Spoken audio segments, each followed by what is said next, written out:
कभी आपने सोचा है एक टाइम था जब 100 में पूरा हफ्ते का राशन आ जाता था और आज सिर्फ 100 रुपए में कुछ ही चीज आ पाती हैं। महंगाई ने आम इंसान की जेब पर ऐसी मार मारी है कि सपने छोटे हो गए हैं और टेंशन बढ़ी। पर सवाल ये है कि महंगाई सच में बढ़ रही है या हमें बस महसूस हो रही है। आज हम सिर्फ महंगाई की बात नहीं करेंगे बल्कि उसके पीछे के छुपे हुए सच को भी एक्सपोज करेंगे। क्या ये गवर्नमेंट पॉलिसी की वजह से हो रहा है या दुनिया के बढ़ते हुए डायनेमिक्स का असर है? सोचिए, एक आम घर का बजट बनाते समय लोग अपने बच्चों की छोटी ख्वाहिशों पर भी कॉम्प्रोमाइज कर लेते हैं क्योंकि किचन चलाना अब एक टास्क बन गया है। क्या महंगाई सिर्फ दाम बढ़ने का नाम है या ये जिंदगी के सुकून को छीन रही है? ये महंगाई का असर सिर्फ घर तक सीमित नहीं है, ये एक पूरी इकोनॉमी का स्ट्रक्चर बदल रहा है। जो लोग कल तक सेविंग की बातें करते थे आज ईएमआई और रेंट भरने में ही थक गए हैं। एक कहानी से शुरू करते हैं। रमेश, जो एक मिडिल क्लास फैमिली का घर चलाता है, उसके घर में एक दिन की सब्जी, दूध और ब्रेड का बजट पहले 500 रुपए होता था और आज 800 हो गया है, पर उसकी सैलरी वही की वही है। आखिर ये गैप कैसे एडजस्ट होगा? इस कहानी में रमेश सिर्फ एक नाम नहीं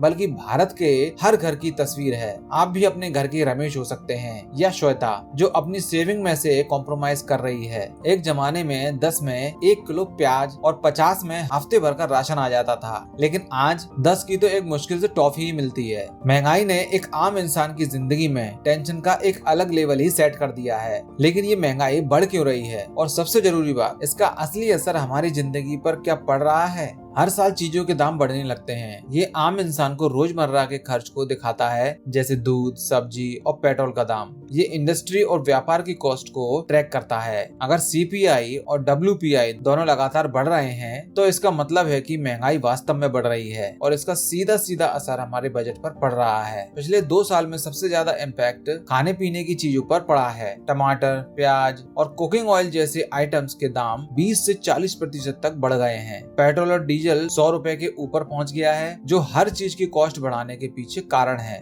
गैस सिलेंडर का दाम 1100 से ज्यादा हो गया है और स्कूल फीस, मेडिकल बिल्स भी महंगाई से अलग नहीं है। रशिया यूक्रेन युद्ध की वजह से तेल और अनाज की सप्लाई चेन प्रभावित हुई है। क्रूड ऑयल की ग्लोबल प्राइस का डायरेक्ट इम्पैक्ट भारत पर पड़ा है। ये सब मिलाकर महंगाई की एक ऐसी साइकिल क्रिएट कर रहे हैं जो आम इंसान के लिए समझना मुश्किल होता जा रहा है। महंगाई सिर्फ प्राइस के बढ़ने का नाम नहीं, इसका असर हर लेवल पर पड़ता है। सैलरी वही की वही है लेकिन एक्सपेंस बढ़ते जा रहे हैं। ईएमआई और रेंट देने के बाद कुछ बचता ही नहीं है। सब्सिडीज काफी नहीं है और राशन लेना भी मुश्किल होता जा रहा है। हायर एजुकेशन और स्टार्टअप ड्रीम्स भी महंगाई की वजह से इम्पैक्ट हो रहे हैं। सोचिए, महंगाई का असर सिर्फ चीजों की खरीदारी तक सीमित नहीं है बल्कि सपनों को भी ये तोड़ रहा है। अब सवाल है, क्या इस महंगाई का कोई हल है? बिल्कुल है, लेकिन इसके लिए एफर्ट्स दोनों तरफ से होने चाहिए। गवर्नमेंट लेवल के आधार पर टैक्स रिफॉर्म्स और सब्सिडीज को बेटर बनाने की जरूरत है। लोकल प्रोडक्शन को बढ़ावा देना होगा ताकि इंपोर्ट्स पर डिपेंडेंसी कम हो सके।